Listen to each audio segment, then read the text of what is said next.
নমস্কার, আমি সুজাতার কিচেনে আপনাদের সকলকে স্বাগত। আজ আমি বানাবো চিকেন কষা।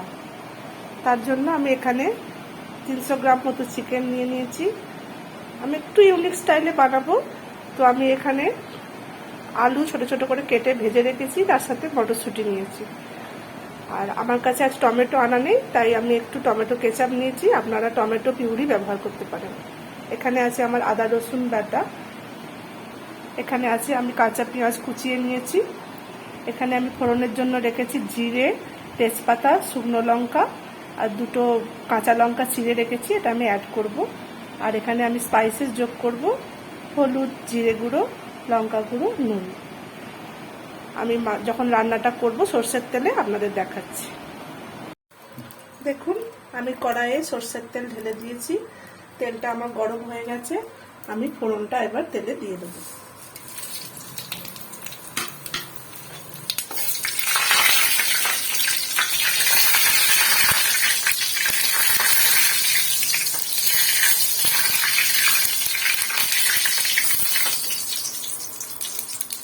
ফোড়নটা আমার ভাজা ভাজা হয়ে গেছে, এবার আমি পেঁয়াজটা দিয়ে দেবো।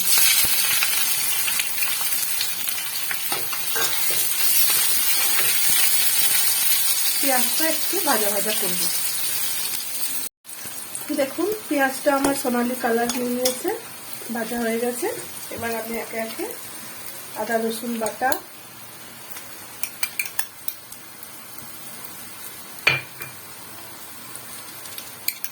টমেটো পিউরি,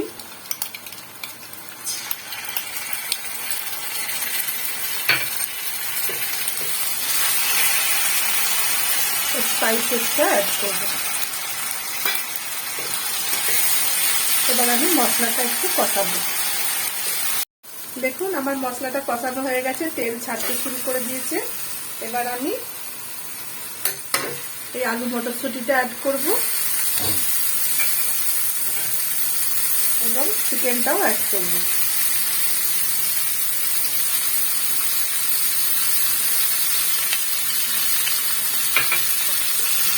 এবার এগুলো সমেত আমি ভালো করে কষিয়ে নেব। দেখুন, আমার এখানে মাংস, আলু সব কিছু কষানো হয়ে গেছে। এবার আমি এটাতে অল্প জল অ্যাড করব।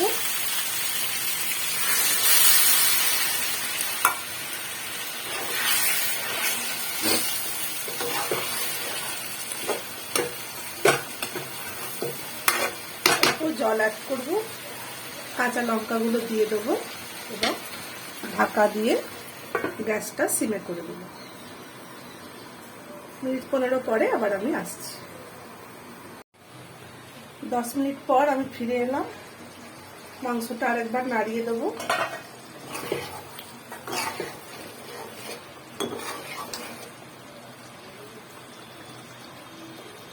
আমার প্রায় সেদ্ধ হয়ে এসেছে, তবু ঢাকা দিয়ে আমি আরো মিনিট 5-7 অপেক্ষা করব।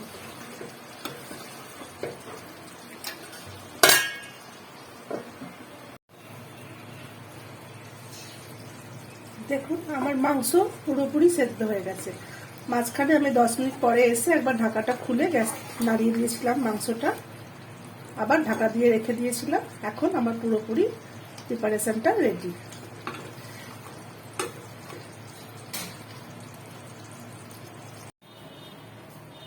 দেখুন, আমার প্রিপারেশন পুরোপুরি রেডি।